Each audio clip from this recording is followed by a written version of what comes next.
tour aluno de escola preparatória escola básico a receber monumento passport na escola, que essa aqui nanta bem é open monumento da stempel na cada um de edifício nang e na final nanta chega na edifício de pós-cantor, qual também lota abrir de 10 para 3 para donar rondleiding nang, para donar informação tocante história de post e também atividade na pamucha e assim de 3 horas para 5 horas, riba e parque place de pós-cantor, nós lo tem closing event, camina nós lo repartir diferentes prêmios nang para estar participar na atividade nang durante o dia e disfrutar de música de tsunami também. Bota chega em cada lugar, nós estamos pedindo a gente para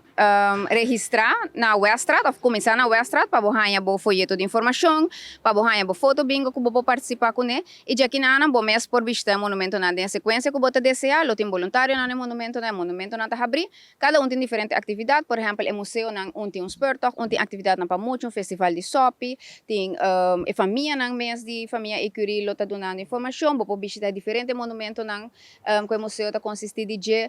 botin museu de Metacorpo tá abre para promover viaja nós tem casa de Brenchi que vou mira muebles na original de casa que ainda tá dentro de famoso comerciante Brenchi e assim na bota chega cada um tem na mesmo atrativo na mesma apresentação na maneira de apresentar no monumento nós tem edifício também casa de Brot essa aqui dentro tem exposição que tá conta história de transporte na Aruba e também junto com casa de cultura na lo passe documentário de memória ancestral a mim te aconselhar se botar gente que não por cá na hopi move com o auto de área para outra para sobrar nós tá com for de Westra até na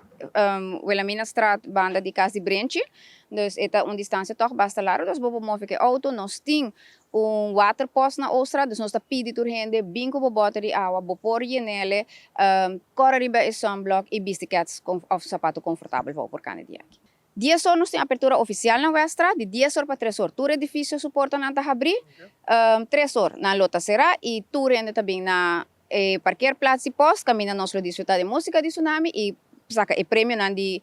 para participar com o foto bingo, com o monumento passport e assim na binga na diferentes prêmios. Você que pós-cantor como último pós para visitar agora? Não, durante o dia vou visitar pós também de 10 horas para 3 horas, vou por ranha história de pós, atividade na muito na lo por trabalhar na mesmo postcard post essa aqui para na mesa aí na casa. Conhecer o processo, o hobby de nós chiquito na nossa com essa aqui está funcionando.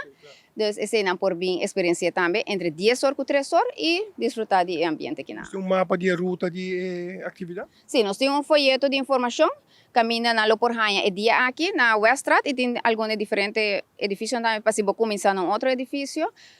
Pero for the war, se você subir o website de openmonumentendag.nl, bota ranha todo monumento na abrir toda atividade na kuting e também vou pôr um guac e cart, anterior de botar mira onde é localidade.